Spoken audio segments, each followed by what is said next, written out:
Probad y ved. Historia de hoy.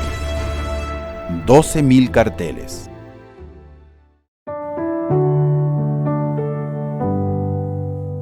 Hace muchos años que yo estudio la lección de la escuela sabática. Ya forma parte de mi ser. Yo hablo, yo escucho, yo respiro, yo veo y también yo estudio mi lección.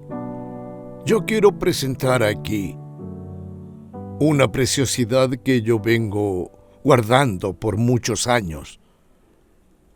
Son las lecciones de la escuela sabática. Yo tengo aquí aproximadamente las lecciones de los últimos 20 años de adventista. Estudié las lecciones de la escuela sabática durante 66 años desde que me convertí en 1953. Dos cosas importantes han fortalecido mi fe. La primera, yo me levanto a las 4 de la mañana para orar. Y la segunda, tiempo para estudiar los libros que tengo aquí en mi estantería. En su mayoría son libros del espíritu de profecía y ya totalizan más o menos unos 120 títulos. Dios me dio también el gran privilegio de ser, durante todos estos años, un profesor de la escuela sabática. Allí en la clase de estudios, junto con los alumnos, nosotros intentamos crear una atmósfera espiritual de aprendizaje de la palabra de Dios. El conflicto entre el bien y el mal se estudia ahí, punto por punto, desde la creación del mundo hasta nuestros días, para que los alumnos conozcan todos los detalles de la Biblia Sagrada. Para facilitar el entendimiento, sobre todo de las profecías, yo hago carteles ilustrativos con los resúmenes de todo lo que estamos analizando. Una imagen vale más que 1000 palabras, y esos carteles fijan más fácilmente en la memoria de los alumnos los contenidos más importantes de aquellos temas. Yo nunca he perdido la confianza en ese sistema. Hoy todo es más moderno, con las ilustraciones que se hacen en la computadora, pero como yo tengo dificultades con esas nuevas tecnologías, yo todavía sigo con el método que marcó mi carrera como maestro. Durante todo este tiempo, yo ya he hecho más de 12.000 carteles y hasta hoy, los alumnos esperan ansiosos esas ilustraciones. Como yo no tengo auto, creé una parrilla adaptable a una moto para llevar los carteles con seguridad hasta la iglesia. La escuela sabática siempre ha sido una gran bendición en mi vida y yo hago de ella mi mayor motivación. Yo también siempre he incentivado a mis alumnos para que ellos enfrenten cada lección con el objetivo de alcanzar el 100% de la clase. De esa manera sería más fácil motivarlos y prepararlos para también participar en las clases bíblicas que habitualmente, junto con los alumnos, realizábamos los domingos en la noche. Voy a la escuela sabática y allá permanezco hasta el final debido al compromiso con los alumnos. Luego, yo regreso a casa para cuidar de mi esposa, de Altina, que está con su salud bastante debilitada, tanto en la audición como en la memoria. Y durante todos los años, ella me dio apoyo. Ahora, yo tengo que hacer esto con todo el cariño que ella merece. Probad y ved. Y ahora los invito a este momento especial de adoración a través de los diezmos y las ofrendas. Que Dios les bendiga.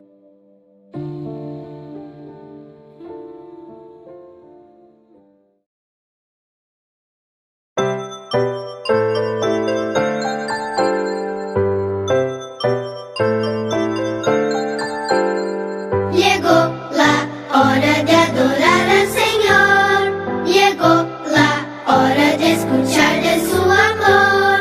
Lindas historias nos van a enseñar a siempre en Dios confiar.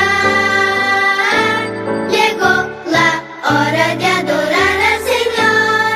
Llegó la hora de escuchar de su amor. Ven, amiguito, nos vamos a sentar y bien calladitos estar, prestando atención en adoración.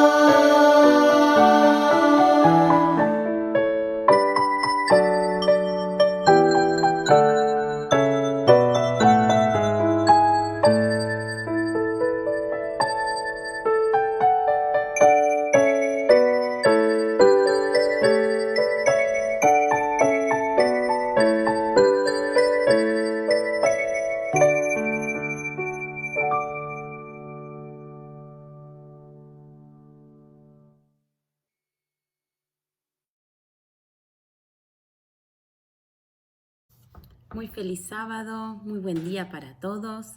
Hoy les traigo una historia que a mí me llama mucho la atención porque es una historia de fidelidad y es una historia que nos enseña y nos cuenta cómo Dios cuidó de un grupo de jóvenes. Estos jóvenes eran chiquitos, así como muchos de los nenes que tenemos hoy que nos están mirando, cuando empezaron a conocer y cuando empezaron a aprender de Dios. Y esta es la historia de Daniel. Como pueden ver acá, el rey de Babilonia había pedido que los jóvenes más fuertes e inteligentes fueran llevados hacia su ciudad y se les ordenó que estos jóvenes que vivieran en el palacio real, muy lejos de sus familias. A estos jóvenes les servían los mejores alimentos, casi incluso lo que comía mismo el rey. Pero Daniel, que era uno de estos jóvenes que había sido llevado a Babilonia, sabía que muchos de esos alimentos Dios no quería que ellos comieran. Así que ellos se alimentaron de frutas, de verduras, de legumbres. ¿Y saben qué pasó? Al cabo de 10 días, ellos se veían mucho más saludables que todas las otras personas que se alimentaban como los babilonios decían. El rey se dio cuenta de esto. También se dio cuenta que Daniel era una persona muy especial. Era más inteligente, era más fuerte que los demás. ¿Y saben qué? El rey decidió darle autoridad y decidió darle poder sobre los otros sabios del reino. Pero esto hizo que justamente estos otros señores se pusieran celosos de Daniel. Y en secreto decidieron crear una ley que decía que nadie podía alabar a otra persona o a otro dios que no fuera el rey de Babilonia, porque ellos sabían que Daniel le oraba 3 veces a Dios todos los días. El rey aceptó este decreto porque él desconocía cuáles eran las prácticas de Daniel. Al día siguiente, estos hombres fueron y le dijeron al rey: Rey, Daniel desobedeció tu decreto. Daniel está orando a su Dios. El rey se puso muy triste porque sabía que no podía dar marcha atrás con su decreto. Y le dijo a Daniel que su Dios lo cuide, que su Dios lo salve, y mandó a los soldados para que lo echaran al foso de los leones. Imagínense la sorpresa del rey al otro día cuando apresurado fue a ver si Daniel había sobrevivido, si Dios lo había cuidado. Y cuando abrió la puerta, cuando se asomó al foso de los leones, vio que Daniel estaba vivo y Daniel le dijo: Dios cerró la boca de los leones. Los guardias sacaron rápido a Daniel y el rey dijo: todas las personas de mi reino deben adorar al Dios de Daniel que lo salvó de los leones. Esta historia nos enseña cómo debemos ser fieles, cómo debemos adorar a Dios, y nos enseña también que Dios nos va a cuidar, nos va a acompañar en cualquier prueba que nosotros tengamos que afrontar. Vamos a hacer una oración para culminar con este momento especial. Padre que estás en los cielos, gracias otra vez te damos por este hermoso sábado. Señor, te pedimos que podamos seguir el ejemplo de Daniel, te pedimos que podamos ser obedientes, aún en las pequeñas cosas, Señor, que nos van a ayudar a ser obedientes cuando tengamos que enfrentar pruebas más grandes. Te pedimos que nos sigas acompañando y que podamos disfrutar de este hermoso día junto con nuestros seres queridos. En tu santo nombre, Señor, te pedimos todo esto. Amén.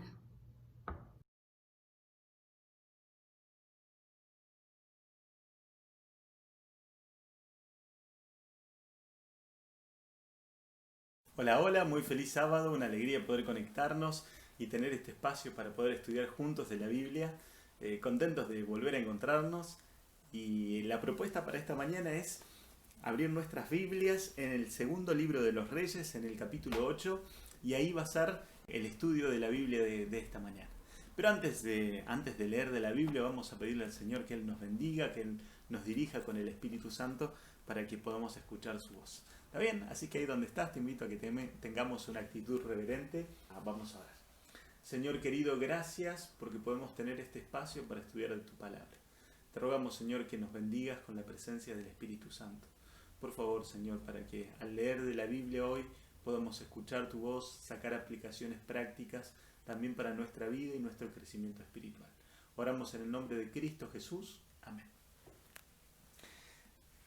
Muy bien, entonces como te comentaba, vamos a ir al segundo libro de los Reyes. Si nos estás acompañando hoy por primera vez, te acordás, el capítulo es el número grande y los versículos son los números pequeños, ¿sí? Así que segundo de Reyes, capítulo 8. Dice la Biblia, habló Eliseo.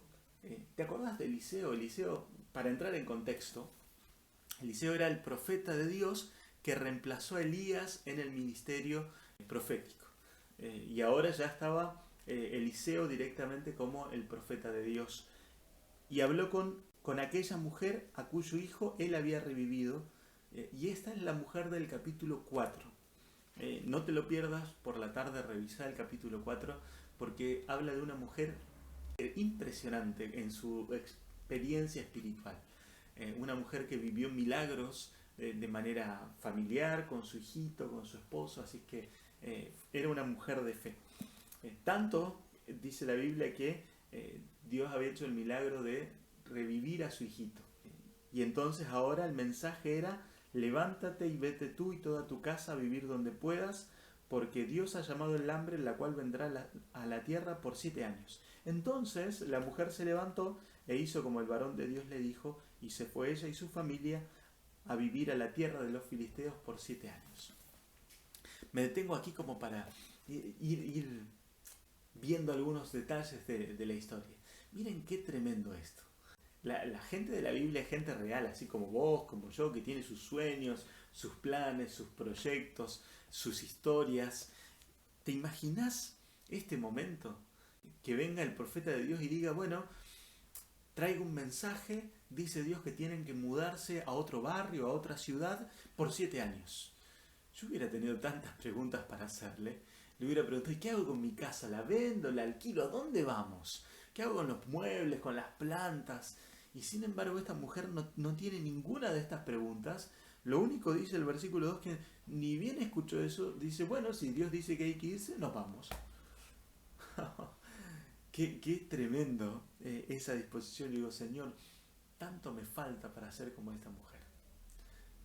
Cuando Dios habla a través de sus profetas, avanzar confiado, sabiendo que esa es la voluntad de Dios. Qué lindo esa disposición.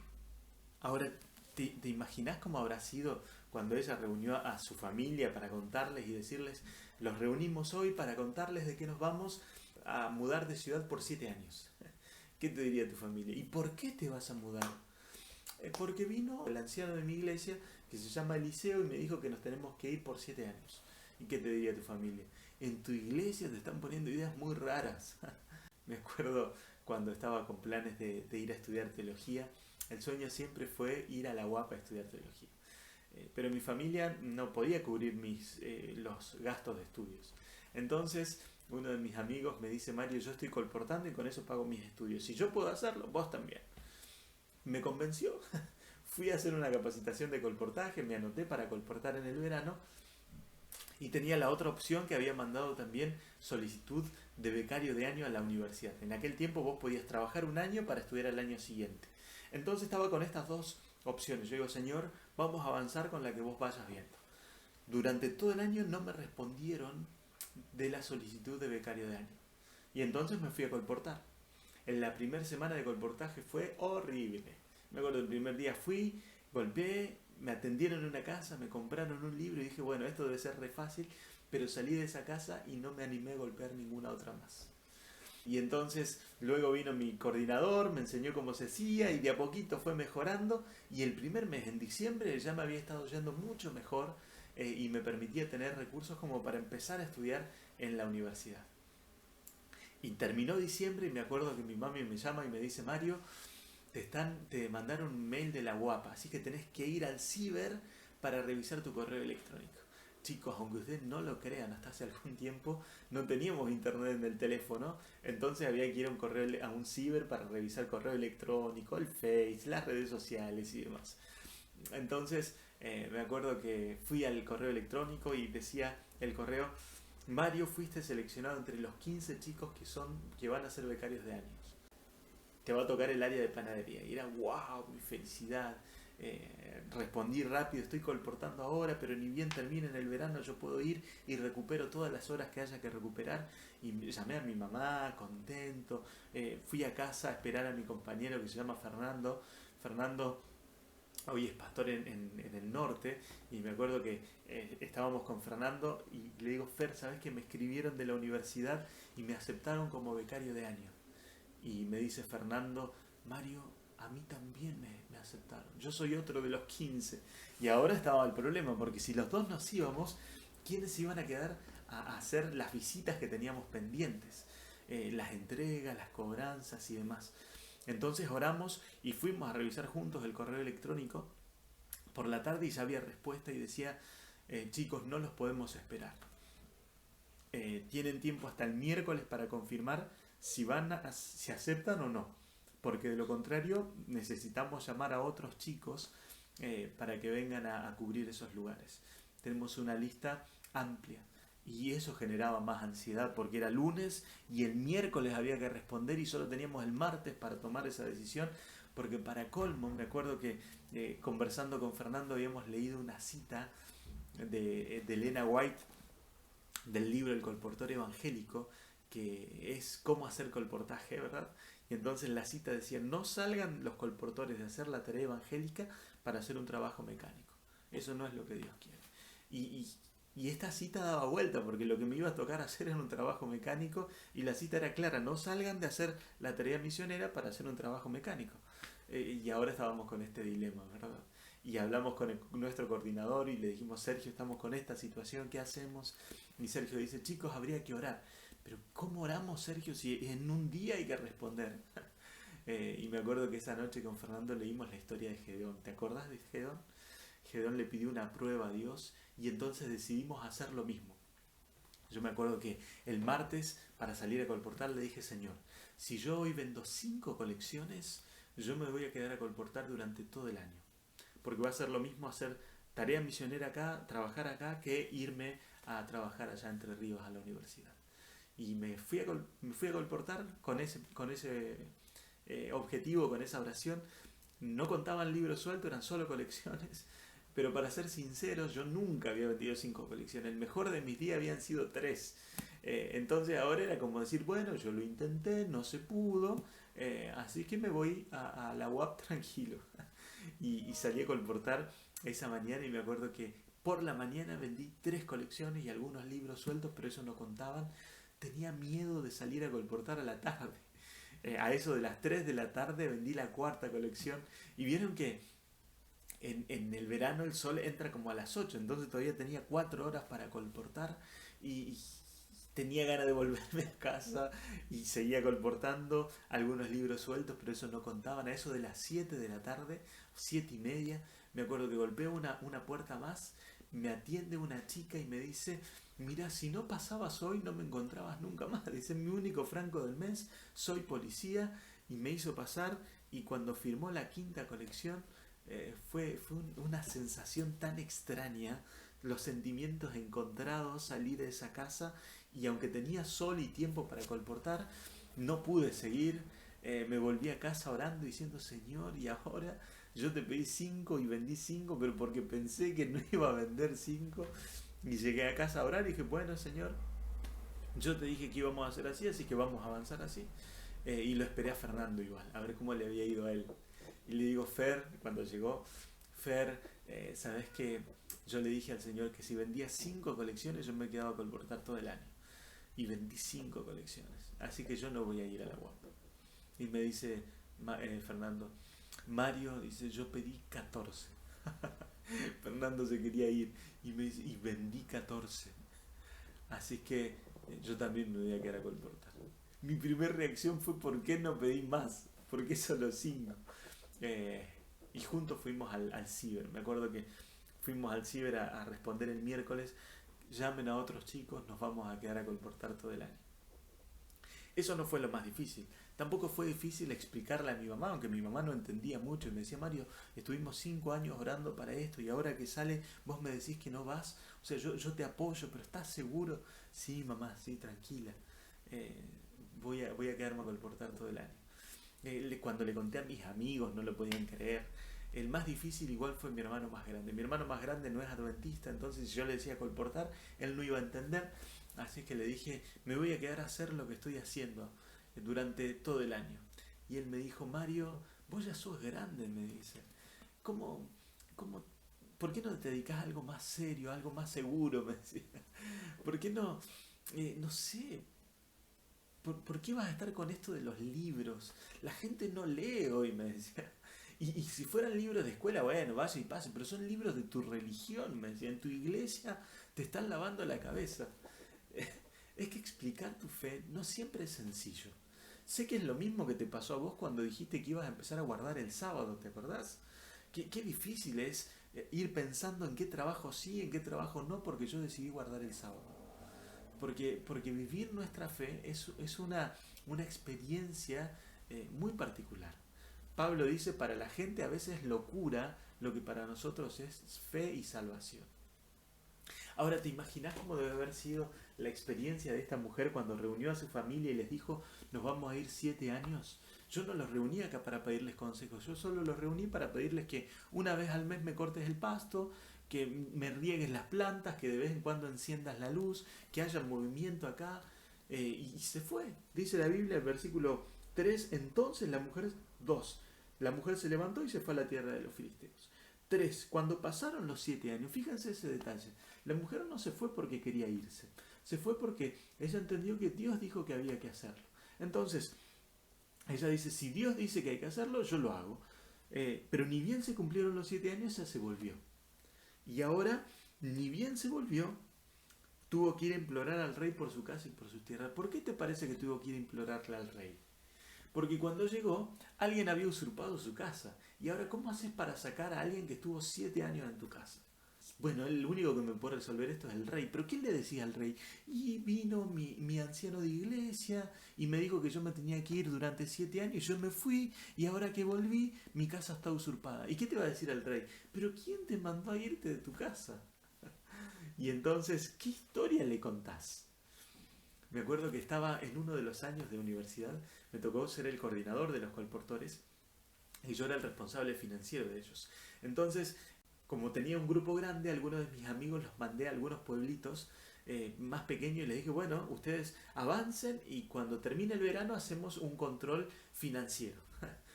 Grave error, aprendí que en negocios no siempre hay amigos. Mis amigos gastaron más plata de la que tendrían que haber gastado y como yo era el responsable financiero tuve que cubrir por ellos. Y aunque había sido un lindo verano, solo me alcanzaba ahora para pagar la matrícula. Y yo me fui enojado a la universidad, renegado, diciendo, Señor, fue injusto, estuvimos trabajando, hicimos esto, hicimos aquello y mirá cómo estamos. Pero por otro lado yo sabía que era mi responsabilidad, yo tendría que haberlos cuidado y no lo hice y ahora tenía que asumir las consecuencias. Entonces me acuerdo que en vez de pagar la matrícula lo que iba a hacer era pagar un pasaje de Entre Ríos a Neuquén, a Zapala, y ya había conseguido trabajo allá en una empresa, así que iba a estar trabajando allá. Y cuando me estaba despidiendo, uno de mis amigos me dice, Mario, si hay alguien que va a hablar de fe, ese sos vos. Entonces, si hay alguien que tiene que vivir la fe, ¿quién es? Y sos vos. Entonces andá, pagá tu matrícula y ponete a estudiar. Y me convenció, y no sé en qué momento fui, pagué la matrícula, me puse a estudiar y empecé a buscar trabajo para poder ir avanzando con el pago de la universidad, del alquiler y demás. Empecé a trabajar en construcción, me acuerdo, me pagaban por hora. Entonces estudiaba desde las 7 de la mañana hasta la 1:30 de la tarde, y cuando salía almorzaba y a las 2 iba a trabajar.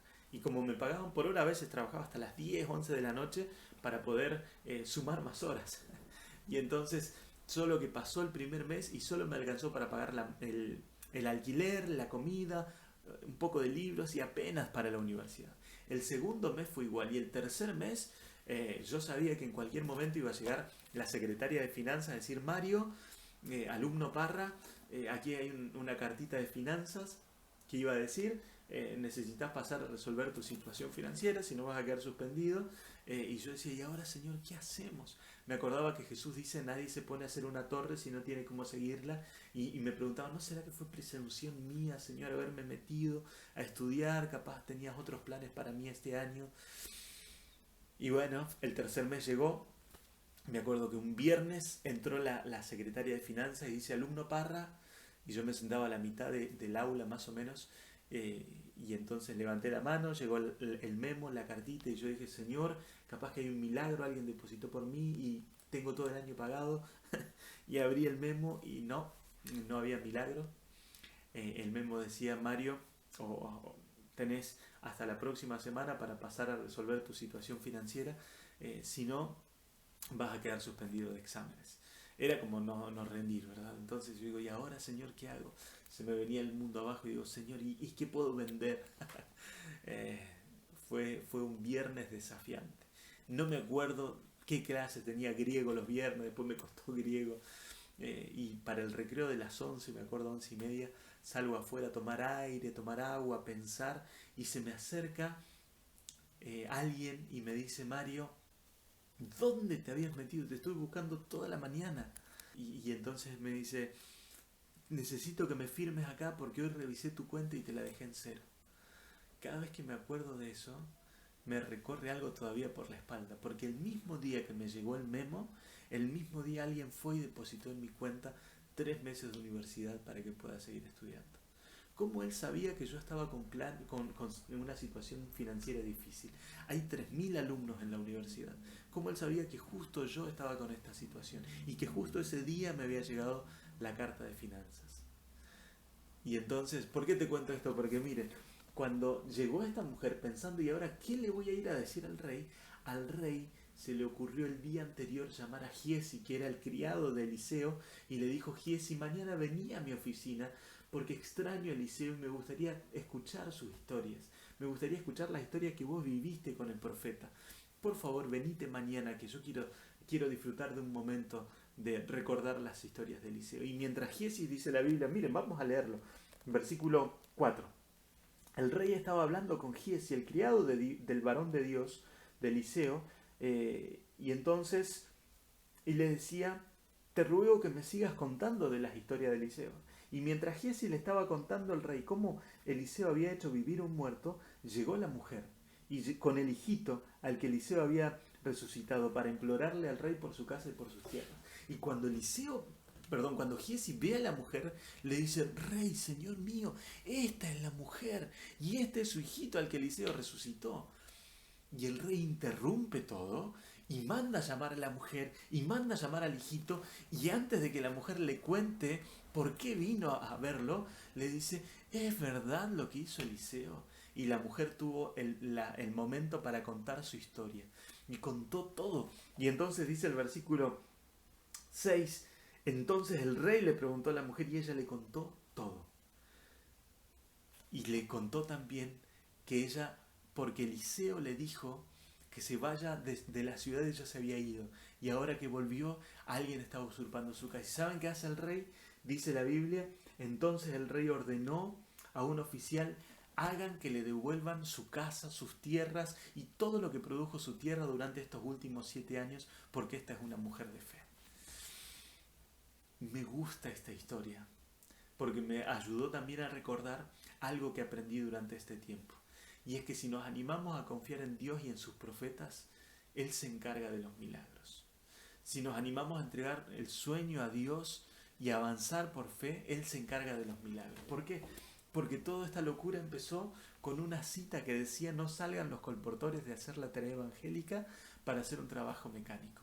Y con Fernando nos animamos a creer en esa cita y avanzamos por fe. Y Dios se encargó durante todo el tiempo de estudio de pagar nuestros estudios. Y pude terminar de estudiar en los 5 años y no tuve la necesidad de pedirle ayuda a mi familia porque Dios se fue encargando de pagar mis estudios. Y entonces aprendí eso, que si nos animamos a confiar en Dios y en sus profetas, Él se encarga de nuestros sueños. Y la invitación es la misma que le hizo Josafat al pueblo en segunda de Crónicas 20:20, ¿te acordás? Segunda de Crónicas 20:20 dice, te lo leo de aquí: Josafat, puesto en pie, dijo: oídme Judá y moradores de Jerusalén. Si creen en Jehová vuestro Dios, estarán seguros. Y si se animan a creer en sus profetas, ustedes serán prosperados. La invitación para vos esta mañana es: ¿te animás a seguir profundizando en el mensaje de Dios a través de sus profetas? Si vos te animás a confiar en Dios, vas a estar seguros. Y si te animás a confiar en los mensajes que Él dejó a través de sus profetas, vas a ser prosperados. A través de sus profetas en la Biblia y a través de los consejos inspirados de sus profetas, Elena White. Y vas a encontrar consejos de salud, consejos de alimentación, consejos de familia, consejos de educación, que son los consejos que dejó Dios a través de su profeta para su pueblo del tiempo del fin. La invitación es sencilla, es la misma que hizo Josafat. Si vos querés vivir esta experiencia, te invito a que podamos tener una oración. Solo para recordar es que si oramos, el Señor se lo toma en serio. Y Él se va a encargar de hacer los mismos milagros que Él hizo con la mujer sunamita. Porque Él sigue buscando misioneros, familias misioneras, en las cuales hacer milagros para que las otras personas puedan conocer de tu Dios a través tuyo y a través de tu familia. Entonces, si te animás a confiar en Dios y en sus profetas, Él va a hacer una obra especial con vos y tu familia. ¿Te animás a que oremos por esto? Ahí como estamos, te invito a que tengamos una oración. Querido Padre que estás en el cielo, gracias por los mensajes que nos dejas a través de tus profetas. Te rogamos, Señor, por favor que nos hables y que los mensajes que tengas para nosotros, aunque a veces no nos gusten, nos des esta sensibilidad de obedecerte. Bendecinos con el Espíritu Santo para escuchar tu voz. Te entregamos nuestras vidas en tus manos, te agradecemos por este momento de lectura de la Biblia y oramos en el nombre de Cristo Jesús, nuestro Salvador. Amén. Queridos amigos, que el Señor los bendiga de manera muy especial y esperamos vernos pronto. Feliz sábado.